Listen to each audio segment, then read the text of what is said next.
2, 1. Good afternoon, Warriors. Happy Wednesday, everybody. Hopefully, you guys are having a great day. It's a beautiful day to be live. I'm Coach JV, your top health and mindset coach in the world. Remember, what you believe in your heart, you think in your mind, will eventually become your words and become your reality. Today, I'm here again with Cryptocito, the amazing Cryptocito. So I'm excited to be with you, Cryptocito. How's everything going in your world, my friend? Yeah, man, thanks for having me on again.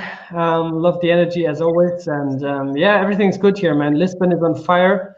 I've been to my first crypto meetup here on Friday. Nice. Since a long, long time. You know, we had this crazy lockdown in Germany. But here in Portugal, things are open.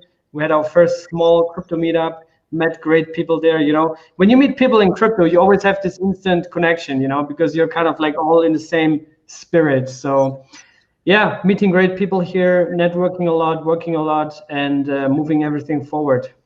That's awesome, man. So let's jump right into crypto, man. So we are one of our conversations. We had pre-conversations. Dogecoin hitting Coinbase. What's up with that, man? Yeah, it's absolutely wild, man. I mean, we talked about this a lot, and the thing is, Elon is serious about it. You know, that's the thing. I mean, Elon, the richest man on the planet, with Tesla and everything that he's obviously working on. He put a few tweets out over the past few weeks, you know, that he wants to work with the Dogecoin developers, whoever they are. I don't know. I think nobody really knows who they are.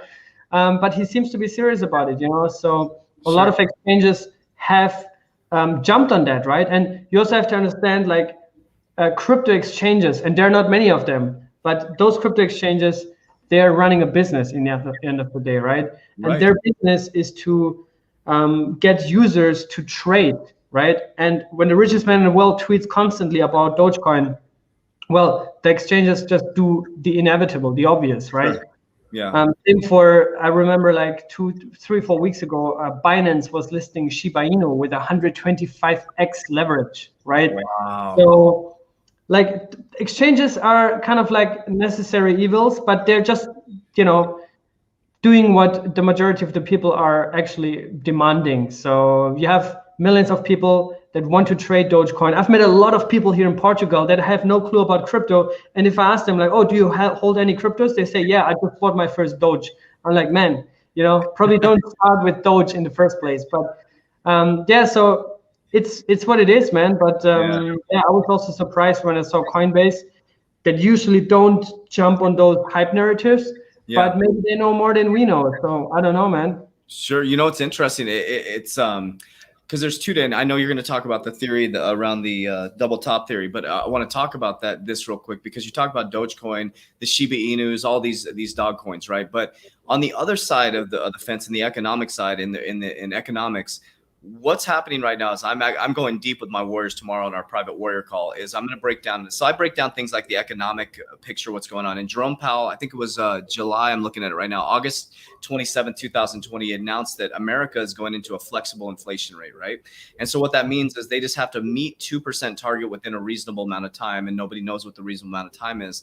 But it is looking pretty solid that we're going to go into a hyperinflation type environment. And where do people go during hyperinflation? Into Bitcoin, gold, silver. Another thing that's happening right now is the Basel III, right? Basel III for banks actually hits in June. We're going to be breaking that down as I'm gone on my spiritual journey here on our YouTube channel. Is Basel III, gold is moving from a tier 3 to a tier 1 in the banks, and the banks have to hold physical gold to have riskier assets. So now you have this physical gold narrative happening in the banks, right? You have flexible inflation. If we go into hyperinflation, people are going to move into stores of value. You got the Dogecoin narratives. You got all this stuff. So you got all this hype from the younger crowd. You got the smart money coming in. I just looked at I did a YouTube video on a company that was IPOing. Guggenheimer, if I'm saying it correctly, Guggenheimer. These large companies are IPOing, and within their IPO documents, they're talking about Bitcoin and cryptocurrencies. I mean, it's an interesting world. So we have both sides of it. We don't have just the crypto community, but the true financial sector is moving their whole ecosystem over to the crypto space. So, and I know you know a lot about. You went to school for this type of stuff. What are your thoughts on all the narrative? Yeah, I mean, I always my thought is that, because everybody's always waiting for that killer application in crypto, you know. In 2017, the killer application was ICOs, right? And then payments, and then DeFi and NFTs, right? Those are all like killer applications. But I think the ultimate killer application that is really going to drag in 1 billion people, right? We need 1 billion people in crypto to say we are actually mainstream. Gotcha. And I think the number one killer application for crypto to succeed is the collapse of the traditional financial system. Got it. And we have seen it in Venezuela. We have seen it in Argentina. Yes. Why do they have the largest adoption rates for crypto? Why do most people there hold crypto? Because their own financial systems are collapsing. So it's basically the inevitable consequence. You know, crypto is the inevitable consequence of the broken financial system, and there's no way out. It's like if you pay, if you have debt, personal consumer debt, because you buy too many shoes, and then you want to cover your debt with another credit card, and you get another credit card and pay this debt of that credit card with another credit card. It's like a Ponzi scheme, right? So that's how our current financial system works. It's basically like a monopoly on steroids, and there's no way out. I mean, there's no way out. I think CBDCs are going to slowly we're slowly transitioning into that CBDC landscape. Right. 86% of all central banks that have been asked by the Bank of International Settlements, which is the central bank of central banks, all say that they're actively working on retail CBDCs, right? And that actually means that they are going to replace commercial banks with their new digital currencies. So in the end of the day, I think over the next 5 to 10, maybe 20 years, I think actually 5 to 10 years is more reasonable. Yeah. People will have an app from the central bank, from the Fed in the US. We're going to have it from the ECB here in Europe. That you download from the App Store. It's an official application from the central bank. And then for the first time in history, the central bank actually replaces and becomes our new commercial bank. So I think that's like the only way out is to kind of replace that system. But I think in that transition time, a lot of people are going to notice like, oh my God, you know, things are getting more expensive. Like you were mentioning, this hyperinflation that's kicking in right now. And people are hopefully doing their homework on crypto and get in there, right? And you can actually exit the system by just putting your money into crypto without having to necessarily speculate on a token price or try to get rich. But just by exiting the system, you're actually already contributing to a more open financial system for the future. So yeah, and it's so interesting because I've told people I was in banking for 12 years, right? I didn't get into crypto until recently. I think it was probably like a year, I want to say a year and a half ago. Time has gone by really fast, right? There was somebody that walked into our company here and asked me about XRP. Have you heard of XRP? And I went deep down the rabbit hole and I was like, holy crap. And at the same time, we were going through the C word, the pandemic, right? They shut our business down. And I was like, holy crap. And my banking knowledge of understanding how banks work, how inflation works, how bonds work, I was like, crypto is the solve. And it literally, I believe it's by design. As everybody looked this way at a pandemic, they're building the whole new infrastructure of the economic system. And what they're doing is that's why they picked a flexible. And it's so weird you said Venezuela, because I'm doing research for my call tomorrow with my Warriors. And I have Venezuela up here. And in Venezuela right now, the way they're surviving is cryptocurrency and silver. They're bartering with silver. So there are people who would held on to silver are literally can go into stores and use their silver for barterability. And so that's like my exit strategies. I'm buying silver, staking in DIA, based on your recommendations. And so it's like it's hard for people to see that are the 99% if they're just stuck on the news, right? Because nobody's watching this stuff. I mean, the video I just talked about with Jerome Powell of the flexible inflation rate when he made the announcement, 17,000 people watched that video out of 7 billion people in the world. So people aren't paying attention to this stuff by design, right? And so the elites, think about it. Ray Dalio, who is a top economist. I mean, this guy, that's where I learned most of my economics from is Ray Dalio. He just admitted he's in Bitcoin now. And people last year, when I did a video last year about Ray Dalio, they're like, he's not in Bitcoin. He's against Bitcoin. I'm like, I don't think so. I feel like because he said cash is trash and he just admitted he has Bitcoin in his portfolio. And so I think people are sleeping on this. I know, most of our people who are on here are not sleeping on it. They're into crypto, but we're such a small percentage of the population that's woken up to this. And I agree with you with CBDCs. I'll predict this right now, and I agree with you. I think it's 5 years. I think around 2025, we're going to start to see the banks move over. Banks are going to look completely different. It's going to be the big commercial banks that survive, like JP Morgan, Bank of America. Why do you think Bank of America has the most cryptocurrency patents? JP Morgan started their own cryptocurrency platform. Wells Fargo invested $5 million in a cryptocurrency exchange, or helped do an exchange. So what they're going to do is they're going to become crypto custody banks, and they're going to get into fintech, and the small banks are going to get crushed. And I really think that's why the Basel III is coming in. I mean, I could be wrong. I would love for people to comment and help us learn on this, but I believe that's what the Basel III narrative is. It's supposed to protect from financial collapse, but what it's doing is putting pressure on the banks to hold physical gold to have riskier assets. And if you can't do that, if you don't have capital, you're not going to survive. You're going to have, and they have liquidity issues. That's why I'm so bullish on XRP, because of the liquidity solve.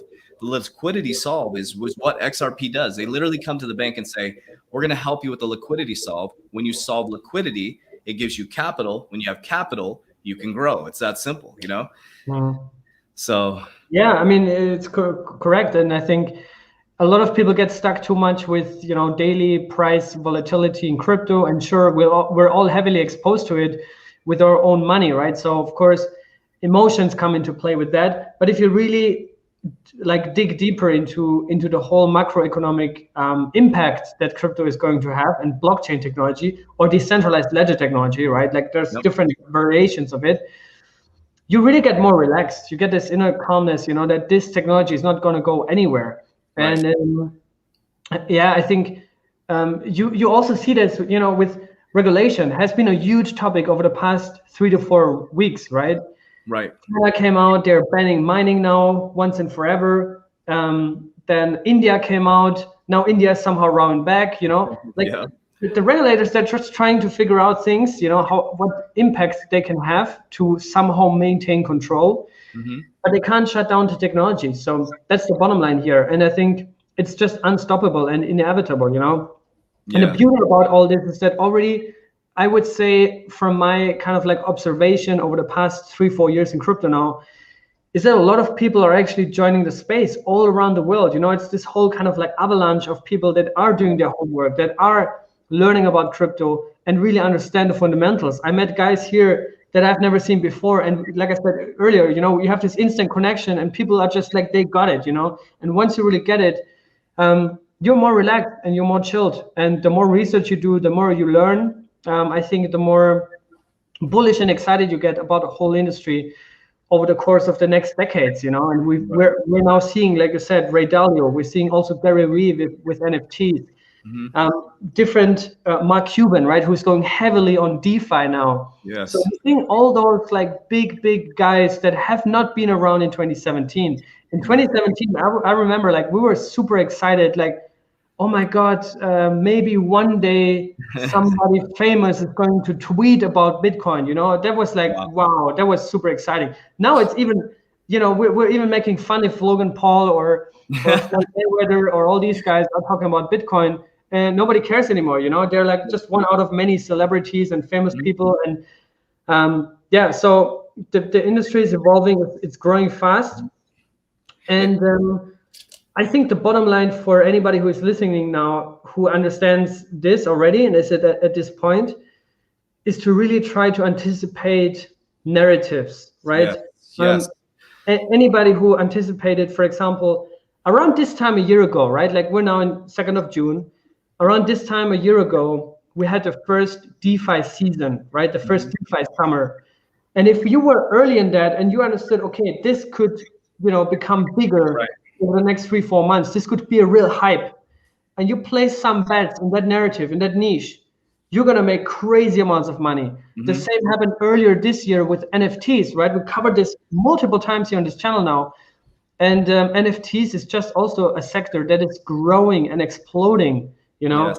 So that's the whole bottom line. And I anticipate, for example, one of my predictions is, as we talked about CBDCs, is that a lot of governments are actually going to consult crypto startups that we know by their ticker names on CoinMarketCap to help them build a CBDC platform, right? We're actually seeing it right now with the Bank of Korea. The Bank of Korea came out and now accepts basically in a bidding process, they accept applications from the public sector, right? From the private sector, like crypto startups.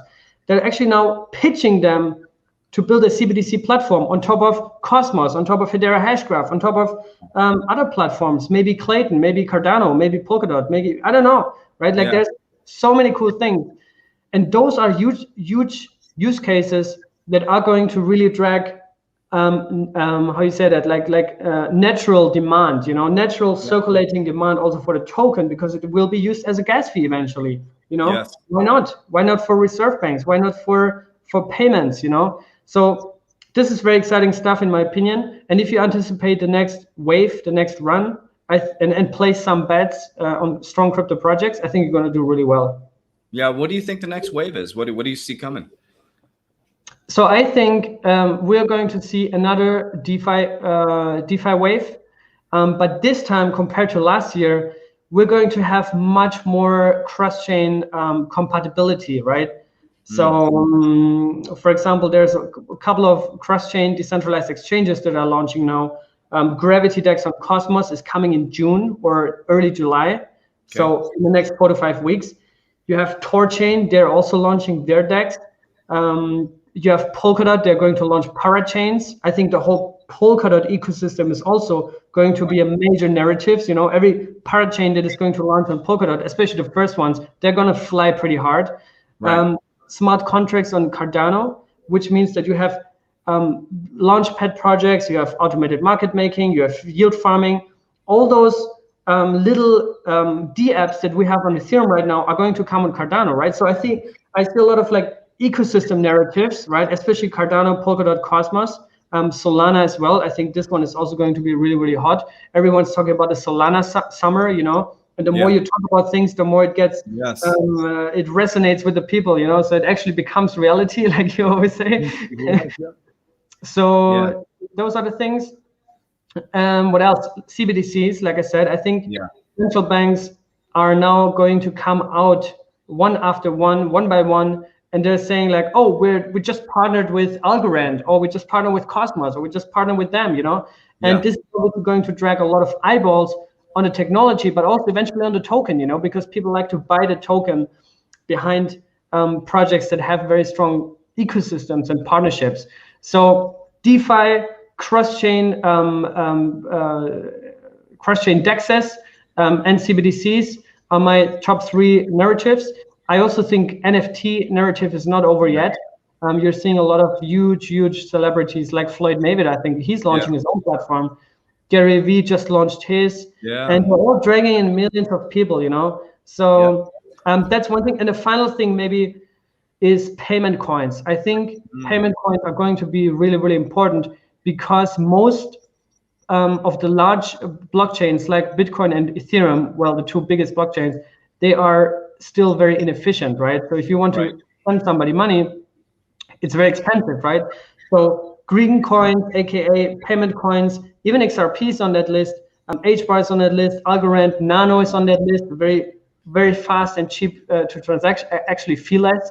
So I think those kind of narratives are going to be predominant for the second half of the year.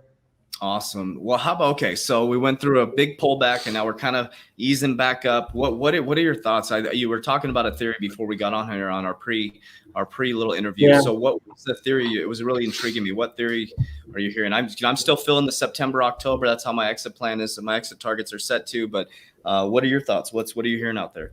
Yeah, so this is actually a theory from Bobby Lee. And Bobby Lee, he's the brother of Charlie Lee. And Charlie Lee is the founder or creator of Litecoin, right? Okay. So they're brothers. I met Bobby, actually. I met both of them, but I met Bobby when I was living in Shanghai, China. And Bobby is in crypto since 2011. Holy cow. And he ran a mining farm.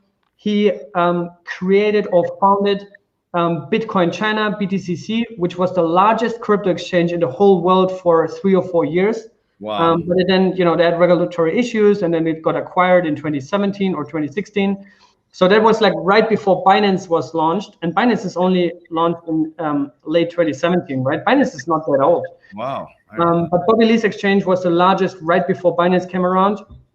But anyway, so he came up with that prediction, or it was a prediction in January of this year, 2021.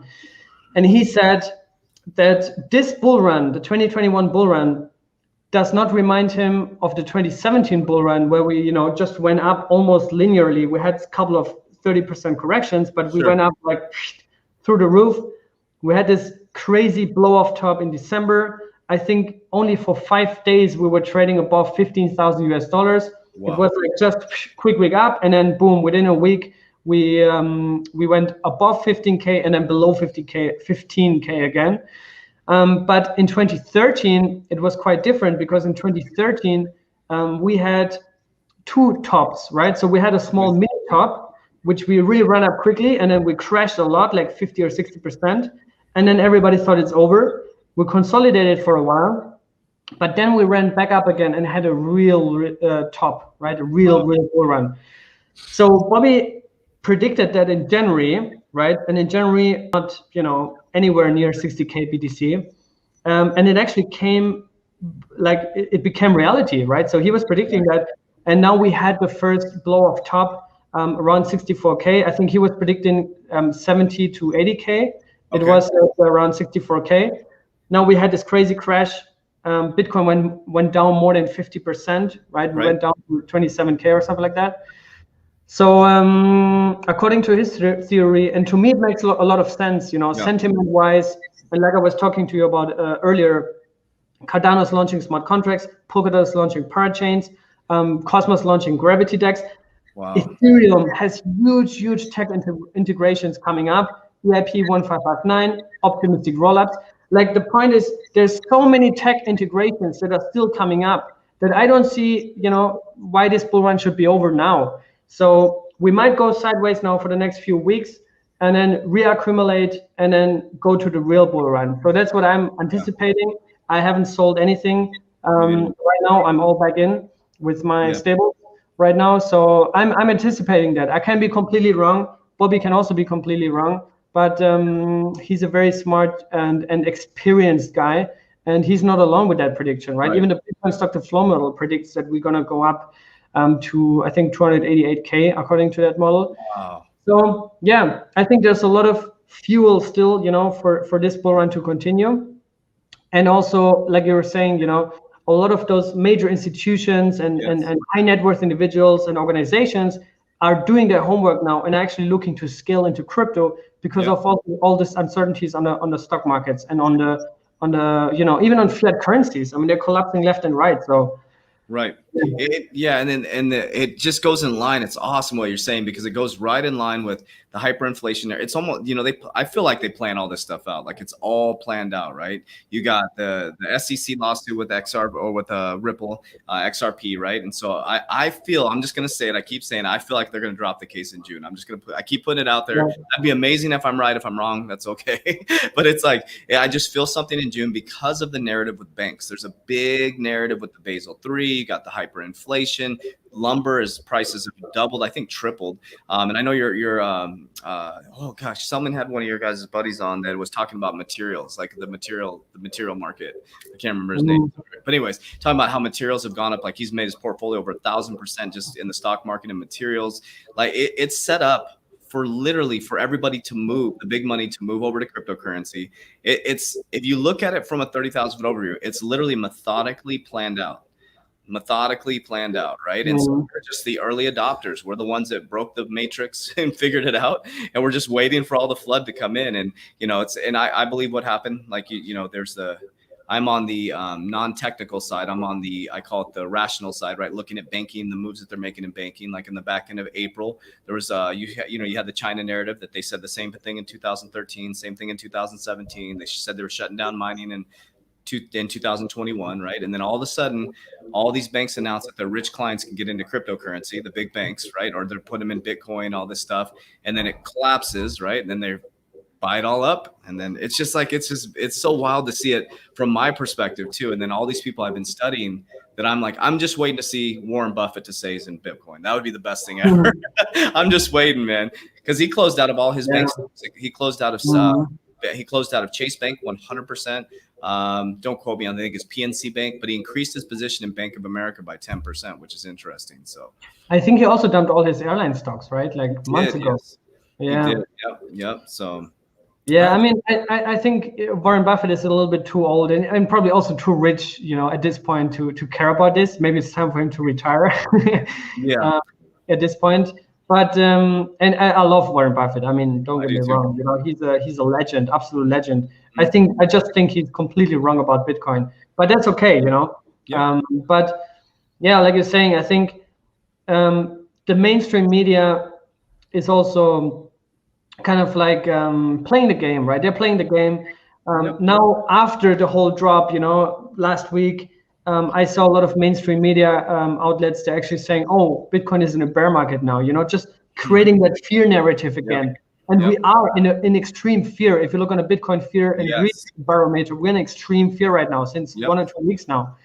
So that's not the time where you want to sell. That's not the time that you want to, I don't know, dump your position and go back to traditional finance. That's where you want to make your homework and put money in and dollar cost average, right? That's exactly the time when everybody's fearful. You got to be greedy, right? Warren said it himself. So that's always the best, and we had a similar situation around March in 2020, right, with the whole COVID liquidity crash, and that was the same time, right? Crypto was in a free fall. Everybody was talking dead, that crypto is never going to recover from this, and we're going to zero, blah blah blah. But it was the best time to buy.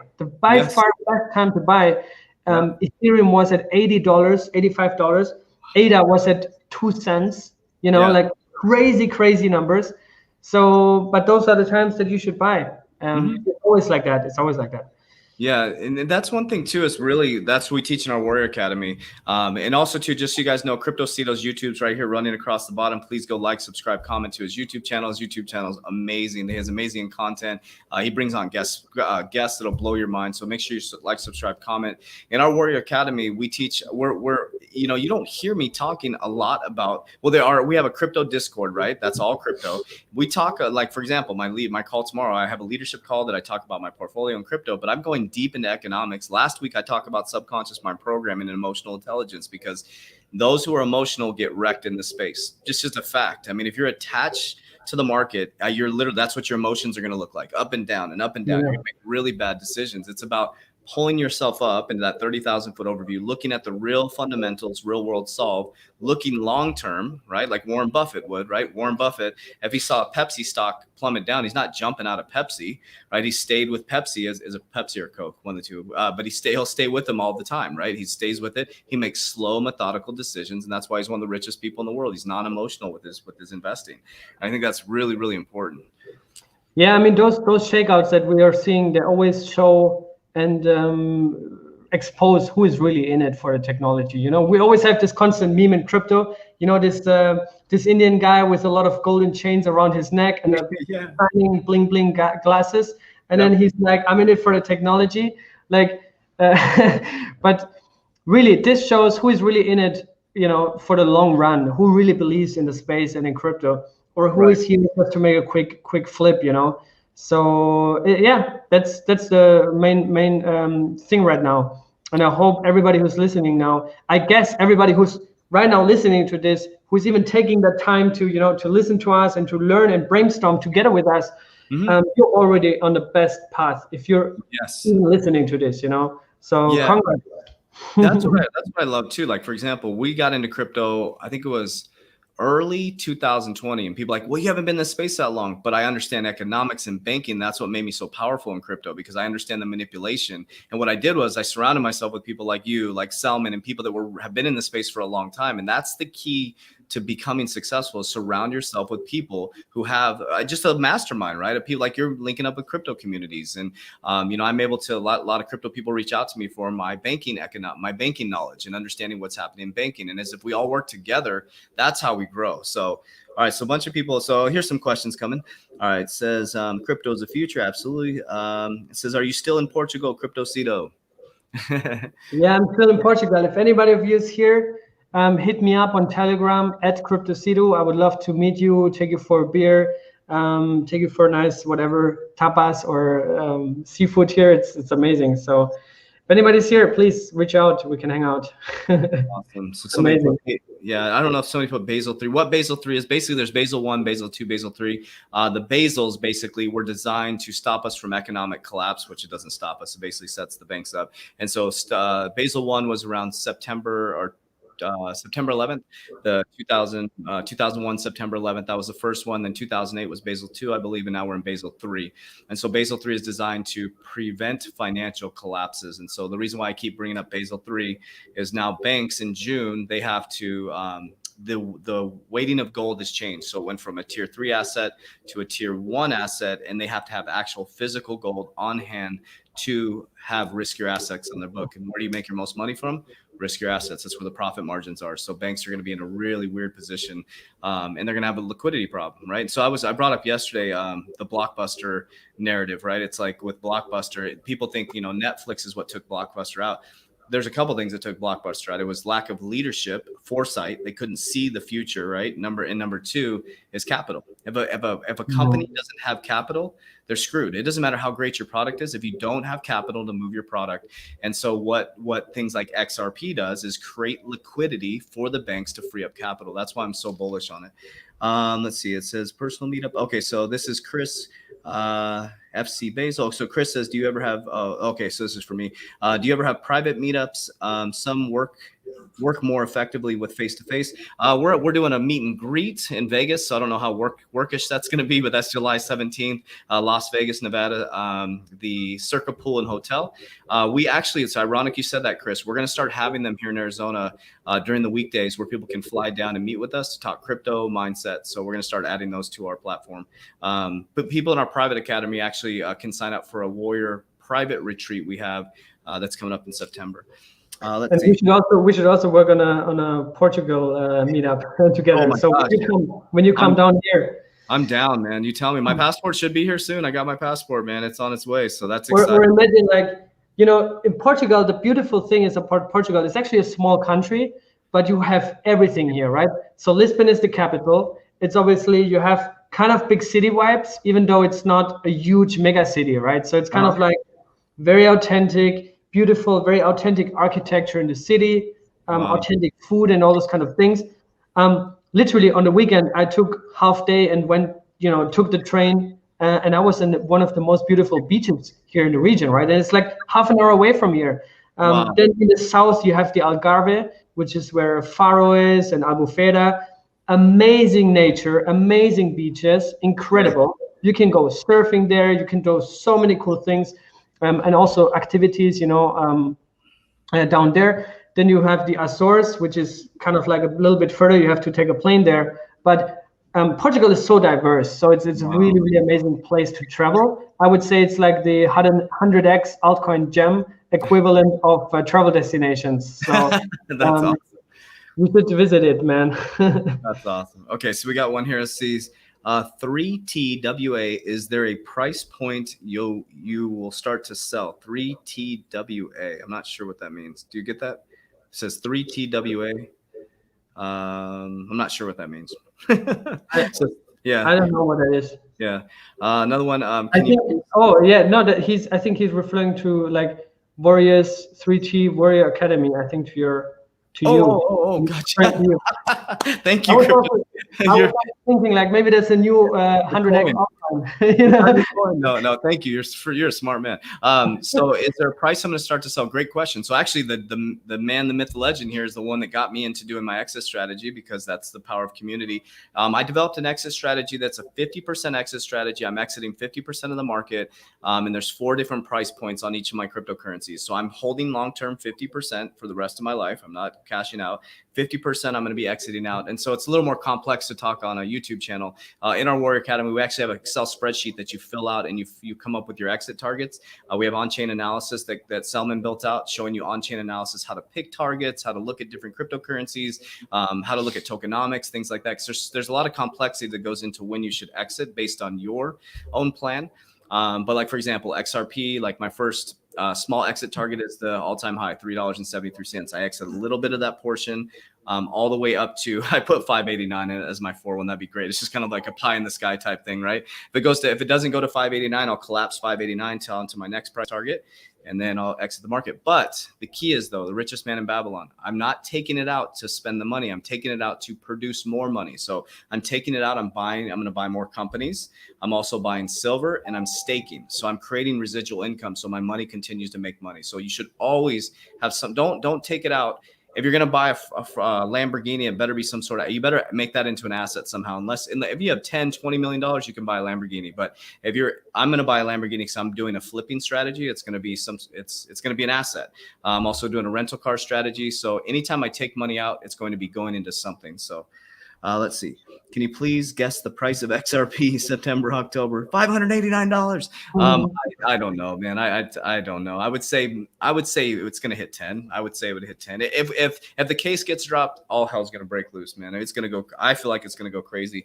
You look at things like it's just because there's so many things, right? There's tons of supply of XRP. So you need demand. You need tons of demand. It's going to have utility when it hits the Flare network. And then the next thing about that is once the case gets dropped, in my opinion, I feel like it's going to get dropped in June. I'm just going to keep putting it out there. That's going to flood news towards XRP. Everybody's going to talk about it. So there'll be that flood of demand. And so that may FUD the price up, fear of missing out, FOMO it. And so there's a lot of different factors that can hit with XRP. So, but it's I think the Flare network is going to have a large impact because it unlocks XRP, it unlocks the value of the XRP ledger and XRP. And it also makes it more interoperable, right? Connected to other chains. Like that's maybe going back to the earlier question that somebody asked in terms of narratives, I think you asked it to me. Interoperability as a whole is going to be a huge narrative because it is actually time, the technology is mature enough to be interoperable. Flare is coming out, Gravity DEX on Cosmos is coming out. XRP actually also got integrated on Clayton, which is a Korean blockchain conglomerate. There's a lot of things, they're just like merging, and a lot of crypto projects are actually understanding, or founders of crypto projects, that it's wiser and smarter to leverage synergies with other strong projects and not just, be single-headed and try to kill the competitors, right? Crypto, I think, is going to be, we're going to head into a multi-chain future anyways. So collaborating with other projects, integrating with other chains, enabling interoperability, I think that is the key of the future. Those projects who bet on that, I think, are going to do really well. And another thing I wanted to also mention in that context is, like we all talk a lot about our favorite projects, right? Yes, and it doesn't necessarily mean that those are the only projects that are going to succeed, right? There's around 15,000 cryptocurrencies out there right now, right? There's no way that I can cover that on my YouTube channel. No way. I can't read 15,000 white papers, right? It's like doesn't work. So whenever somebody tries to sell you on a project, and you have your project that you fundamentally believe in, right? Because you did most of your research on that. Yeah.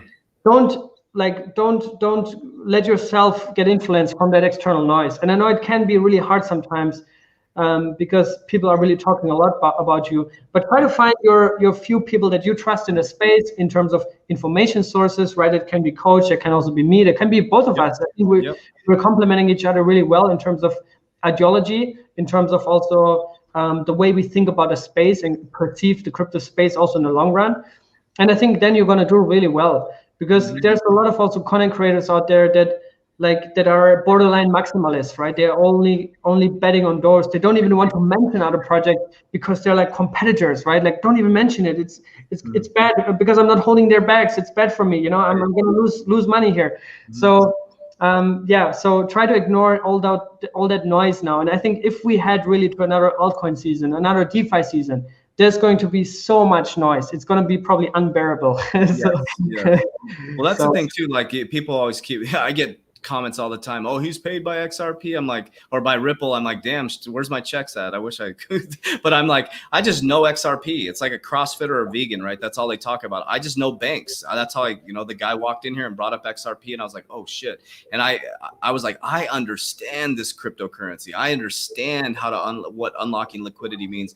And so, but I have a broad portfolio, man. I have XRP, XLM, I have Ethereum, I have Cosmos, I have ADA, I have Polkadot. I mean, I'm across the board, and my biggest holdings are XRP, XLM, VeChain, Ethereum, and then my next biggest holding would be I'm all in on Shiba. No, I'm just kidding. I'm just joking. I want to joke around. Yeah. So it's very important to have that mindset, I guess. Next question is, okay, so is it possible to store Spark on tokens on Ledger? I don't know yet because the Spark token hasn't dropped. So but I think it's going to be launched on Kraken, right? It's going to be listed on Kraken. Okay, gotcha. I recall like they were supporting the airdrop. I think all exchanges that have supported the airdrop, I think might list them as well once they're coming out, but I don't know. Okay, cool. I don't know either. It says, you think the timeline is still October? I do. I feel it. I feel like it's going to repeat itself until history changes. Thanks for answering my question. We love you. Your thoughts on NFTs worth any value? Absolutely. He was just talking about NFTs in the beginning. They have a lot of hype, man. A lot of hype. Yeah, and also to add on that, NFTs are not just overpriced JPEGs, right? That's maybe how it all got started, with OpenSea and Rarible, where we had all those like really expensive JPEGs that sold for millions of dollars. The most famous one from Beeple, $69 million. Wow. Absolutely crazy. But man, Uniswap version 3 launched like 5 weeks ago, right?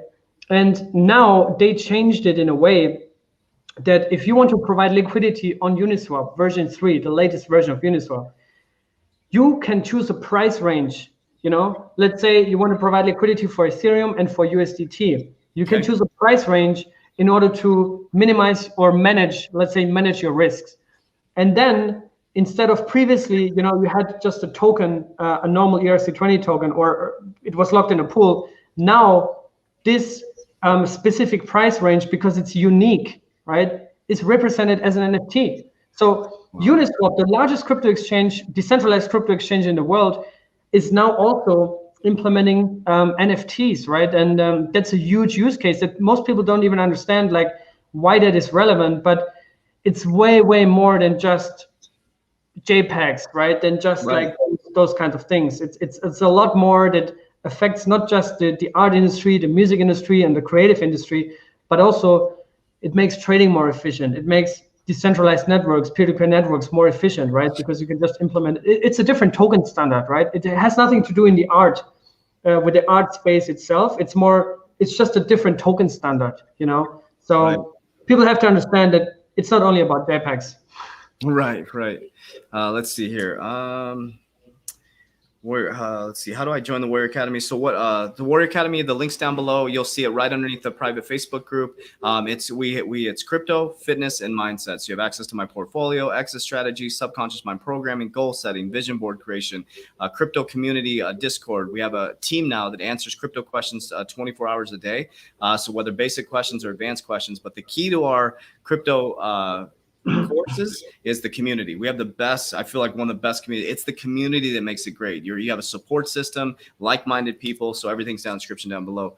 And also guys, make sure the Cryptocito's YouTube channel is running across the bottom. Make sure you go like, subscribe, comment right now. Go do that. Should we be bullish with all the cryptos involved in the, great question. So, and this is something I really love to, so it says, should we be bullish with all the cryptos involved in the iOS 20,022? So I talk a lot about the iOS 20,022, the messaging system.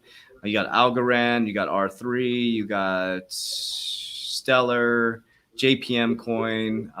It's basically just a messaging system. Yeah, I mean, like the way I look at it, I'll hand out to Cryptocito because he's got a lot of knowledge around this stuff. But it's like basically people are saying, oh, it's going to be XRP and it's going to be XLM. It's going to be all of these cryptos working together. The real world fundamentals solve curve. The real legit cryptocurrencies are going to work together. It's like having an iPhone and a Samsung phone. Some people are iPhone users, some people are Samsung users, right? Some banks are going to use XLM, some people are going to use XRP. That's just my opinion.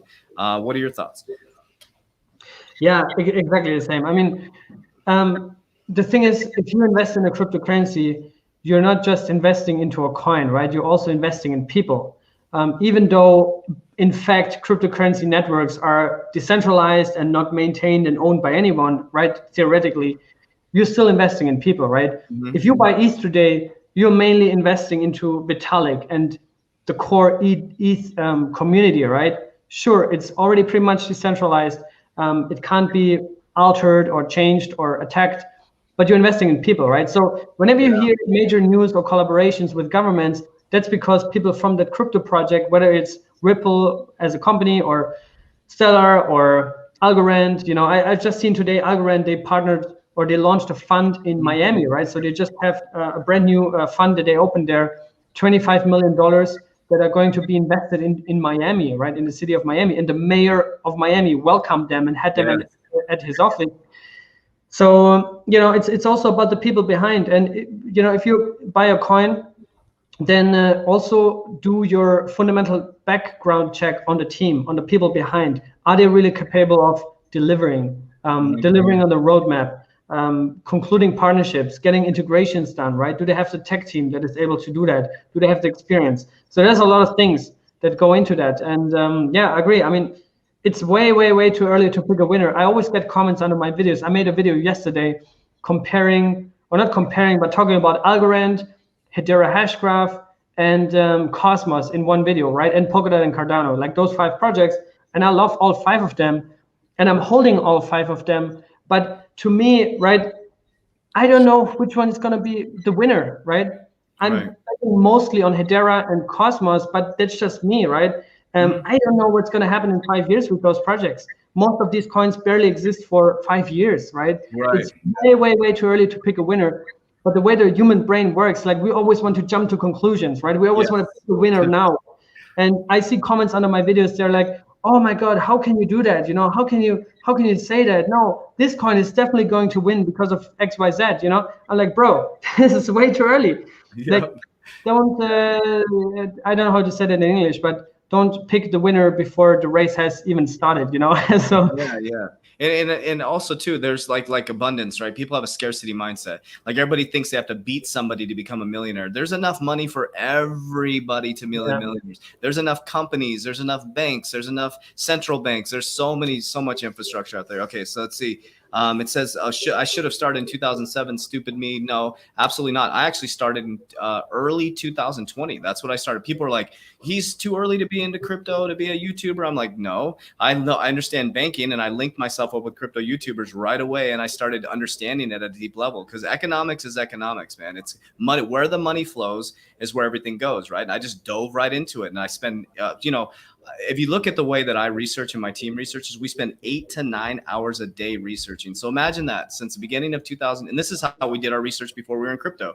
And so 8 to 9 hours a day researching every single day since 2000 to beginning of 2020. Think about how much knowledge, and that's the key to this. You're still super early. So don't say that like I'm, anybody in crypto getting in now, super early. This is very immature market. Let's see here. Engine looks good. Let's see.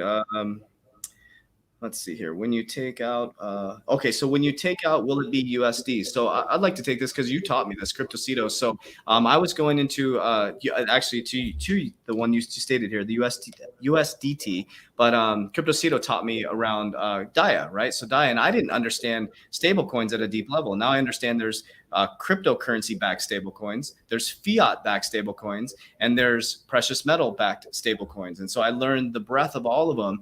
And what I'm going to start to do is eventually start to work and build a broader portfolio of crypto, fiat, and precious metals. The precious metal ones, I'm kind of dancing around. I don't know much about it, but the DAIA is cryptocurrency-backed, correct? Yeah. And I think there's DAI is obviously their largest one, but DAI is the first mover in that space, right? And with every first mover in the space, it is kind of like a proof of concept kind of thing. DAI has still proven to be functional and very secure and very like maintaining the peg to the dollars. But I think there's going to be a second mover, a second wave of algorithmic or crypto-backed stablecoins that are maybe even going to be more interesting, more secure, more stable, and also maybe better in terms of yield generation, right? So you can do a lot of cool things there. UST is one that you should definitely look up because it earns yield and it's just a second generation of crypto-backed stablecoins. So I think we're going to have more options, and it also makes sense, even if you want to cash out everything in crypto, it makes sense to diversify into different stablecoins, like you were saying, crypto-backed, fiat-backed, whatever. There's different versions you can back them. So it makes sense to diversify there as well. Awesome. See, what does Spark have to do with XRP? So they used XRP as a Spark. Can you help them with that? So for example, like I'm not that versed on what an airdrop actually is, to be honest with you. So I know that with Spark, if you had XRP, you got the equal amount of XRP and Spark. What exactly does an airdrop mean? Yeah, so an airdrop basically means that, and I think it's not only the XRP holders, I think it's also, even if I'm not mistaken, Doge holders as well, and Litecoin holders. Yep. So an airdrop basically means, and anybody can do that, right? We can decide right now we want to make the Coach token, right? And we want to launch it in 6 months' time. So we can say, okay, we just take a snapshot at a certain block on the XRP ledger or on the Bitcoin blockchain or whatever ledger we want to choose, maybe the ledger that we apparently want to build on, right? So let's say we want to build on XRP, we take a snapshot of the XRP ledger at a certain block height, at a certain block number, and then every single address that holds a balance at this snapshot gets, in whatever ratio that we decide, gets free coins, right? Free token. And then you can even program it that they're only claimable for 3 months after mainnet launch or whatever, right? I don't know the details about Flare. I know that a lot of centralized exchanges are supporting that. And what that means is also super important, because if you don't hold self-custody over your XRP, and I think the snapshot was last year in September or something, if you didn't hold self-custody on your XRP, you might be lucky that the exchange that you held it on, whether it was Binance, I think Coinbase, Kraken, they all supported the airdrop, then you're lucky. But if you held them on an exchange that did not support the airdrop, then you don't get the airdrop. But the exchange, they keep the airdrop, right? Because what happens when you hold your keys on centralized exchanges, you don't actually hold your keys. The exchange holds your keys for you. So they get the airdrop. And then it's up on them if they want to give you the airdrop or not, right? And some exchanges have participated, some have not. So gotcha. So for example, like to kind of walk people a lot are newer to it. So for example, I had mine on crypto.com and they supported the airdrop. So what would happen, correct? So when it drops, which is the first one, I think is June 10th, supposedly, we're going to get 15% of that airdrop, right? So you'll get 15% equal amounts of the 15% of the airdrop. And so if what you're saying is if the exchange supported it and they would give you that airdrop, if you're on exchange that didn't support it, they can take that airdrop. Right. Yeah, so let's say if you held 1,000 XRP at the snapshot, now you get it was, I think, at a 1-to-1 ratio, if I'm not mistaken. So you would get 150 Spark tokens or Spark tokens now when they launch initially. So, but I don't know if that is, I'm not up to date. Like when is the initial listing or when they're going to launch? I don't know details about that. I think it's June 10th from what I heard, but it keeps moving. So RV Lee, it says, why every time I try to join the email and Facebook, people keep saying that. So I think I'm going to check the link in our description, the Facebook. I've had, you're the 5th person this week that said that. So it says it's Facebook is blocked. So email me at 3tfitnessgym@gmail.com and we'll have our customer service team send you the Facebook link right away. So I'll check the link after we're done. Let's see. Spark, XRP are 2 coins that are gaining momentum. Absolutely. Let's see if there's any other questions here because of XRP. Let's see. June 11th, I guess, the XRP airdrop. Okay. Where the Cosmos people? Where the Cosmos people? Where the Cosmos people at? Say what? Where the cosmonauts?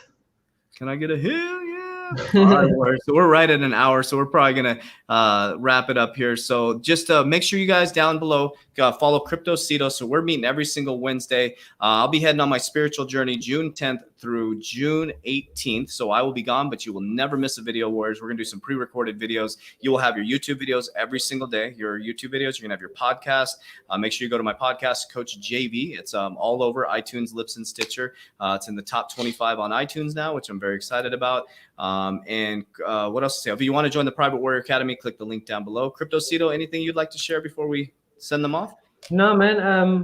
Always great to be back here. Love your community. A lot of people are actually also joining my community, asking questions. Yeah. So really, really love that. And yeah, love to talk to you always, man. Love the energy. Love what you do, and your videos also on like all platforms you're doing. It's incredible how much content you're producing and how disciplined you are. I'm really appreciating that and learning a lot from you as well. So thanks for everything. Love you, love being here, and yeah. Love you. I think we'll talk before your trip. We'll record a video. And then, so one thing I want to share with you guys is, thank you for bringing up the compliment and the discipline and stuff. So I saw a Conor McGregor video one time, and I watch a lot of the greatest of all time. I believe I'm the greatest of all time, so I speak it into existence.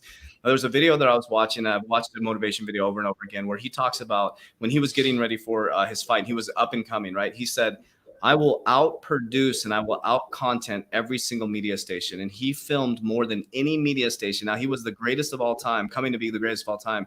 And he out-mediaed everybody with his own team. And he made himself one of the most famous people in the world. And so it's just, so I thank you for that, because I try to model the greatest of all time. And so that's a huge compliment coming from you. But it's not only the quantity of the content, it's also the quality, right? It's also trying to improve, to get better, to have a better mic, to have better, a better message that you want to express, and to grow over time and engage, right? It's a lot about all those meta things. So yeah, man, really appreciate that, and learning a lot from you as well.